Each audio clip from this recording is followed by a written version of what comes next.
Сәлеметсіздер ме балалар? Қазір бізде математика сабағы. Олай болса, алдымен тақтаға назар аударайық.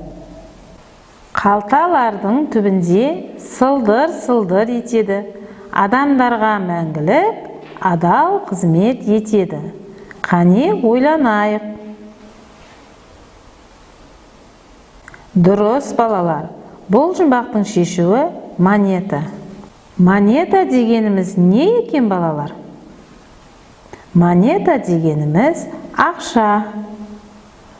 Олай болса, бүгінгі сабағымыздың тақырыбы ақша, монета.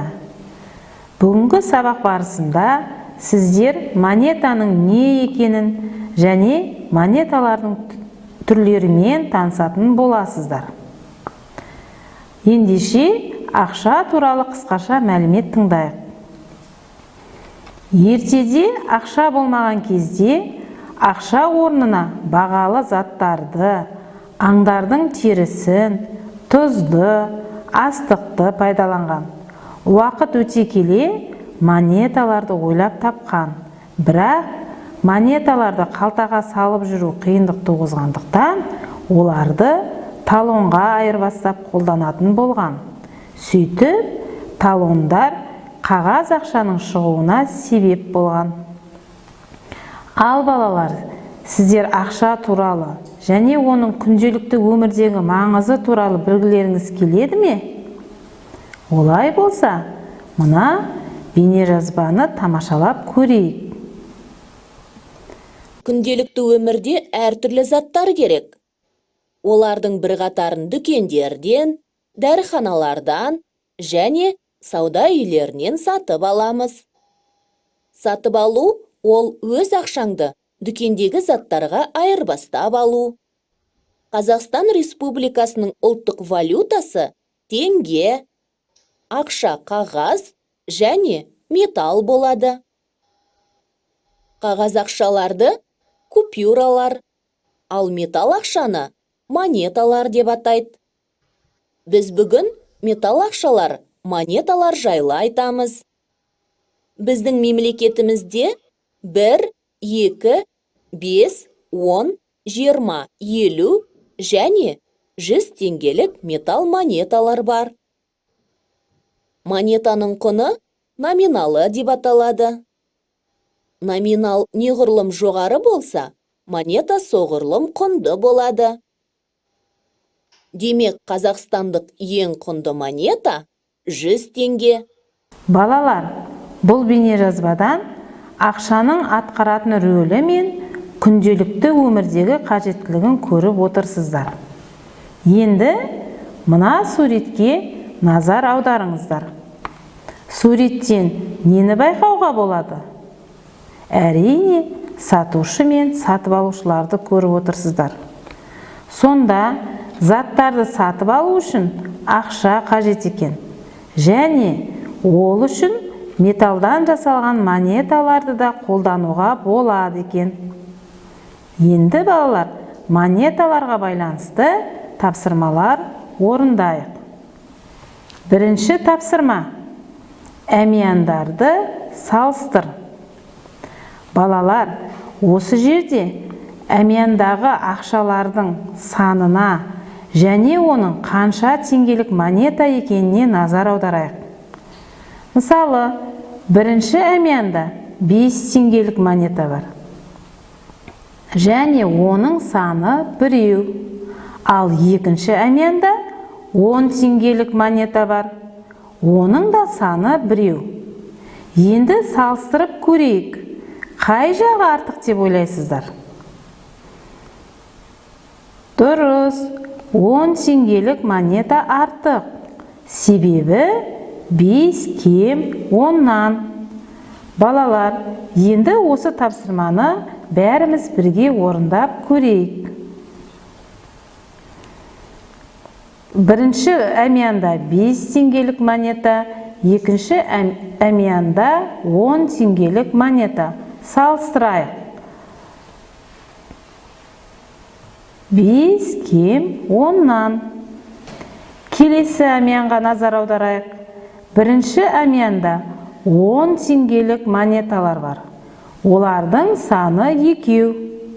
Екінші әмиянда 20 теңгелік монета бар. Бірақ оның саны 1. Осы жерде балалар, біздер назарымызды ақшаның, бұл жерде монетаның санына емес, құнына аударамыз. Қане салыстырайық. 10 теңгелік 2 монета қанша теңге болады екен? Дұрыс, 20 теңге. Сонда бірінші әмиянда 20 теңге, екінші әмиянда да 20 теңге. Салыстырайық. Екі әмияндағы ақшалардың құны бірдей. Келесі үшінші әмиянға қарайық. Бірінші әмиянда 1 теңгелік монеталар. Олардың саны 5. Екінші әмиянда да 5 монета бар. Бірақ олар 2 теңгелік монеталар. Сәл ойланайық. Қай жағы артық болуы мүмкін? Дұрыс. 2 теңгелік монеталар жағы артық. Жақсы балалар, бұл тапсырманы жақсы орындадық. Сонымен есімізде сақтайық. Монеталарды салыстырған кезде олардың санына емес, құнына басты назар аудару қажет екен. Енді тапсырманы орындап болсақ, сәл тынығып алу үшін сен білесің бе айдарына назар аударайық. 15 қараша теңге күні деп аталады. 1995 жылы 15 қарашада ұлттық валютамыз айналысқа енгізілді. Әр елдің өз валютасы, яғни ақшасы бар. Теңге Қазақстанның ұлттық валютасы. Жақсы балалар, әрі қарай келесі тапсырманы орындайық. Екінші тапсырма. Ойлап көр. Асан 1 стақан шырын және 1 самса алды. Барлығы қанша ақша жұмсалды? Балалар, бұл тапсырманы орындау үшін сәл ойлануымыз қажет. Себебі шырын мен самсаның бағасы көрсетілмеген. Сіздер өз қалауларыңызша шырын мен самсаға баға қойып, теңгеге байланысты есеп құрастырасыздар. Және есептің шартын, шешуін, жауабын жазып, тапсырманы орындайсыздар.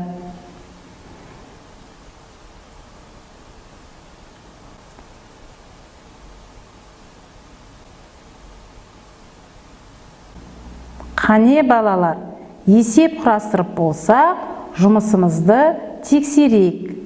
Балалар, мен шырынға 30 теңге, самсаға 60 теңге деп баға қойып, мынадай есеп құрастырдым.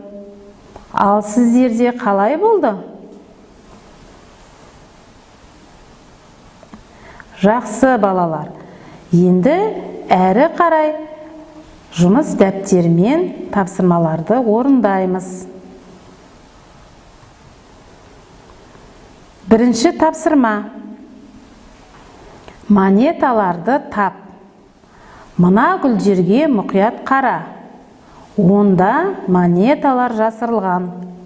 Гүлдерде әр түрлі монеталардың нешеуі жасырылған санап, бос тор көздерге санын жаз. Балалар, тапсырманы бірге орындайық.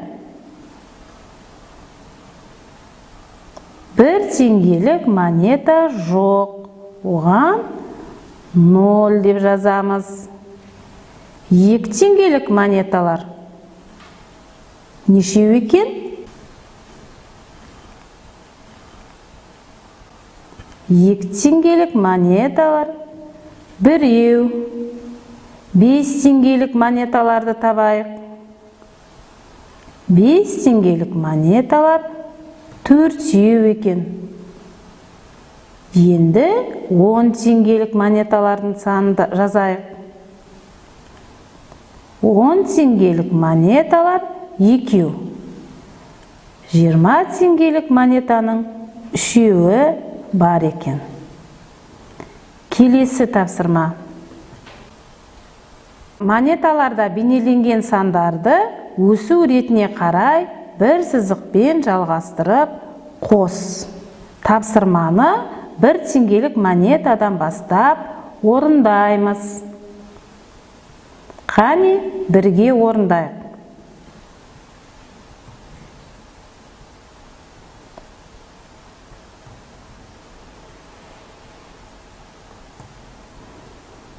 Дұрыс, балалар.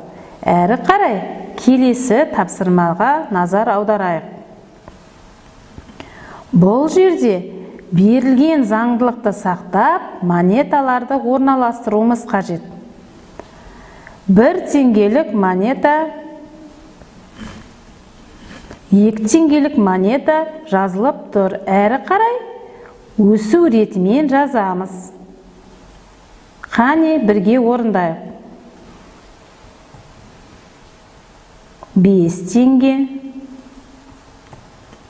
10 теңге, 20 теңге. Дұрыс, балалар. Енді астына осы монеталарды кему ретімен жазып шығамыз. 20 теңгелік монета жазулы тұр. Әрі қарай 10 теңге, 5 теңге. 2 теңгелік монетадан кейін қандай монета келеді екен? 1 теңгелік монета. Жарайсыздар, балалар. Бүгінгі сабақты жақсы түсінген болсаңыздар, мен сіздермен қоштасамын. Сабағымыз аяқталды. Сау болыңыздар.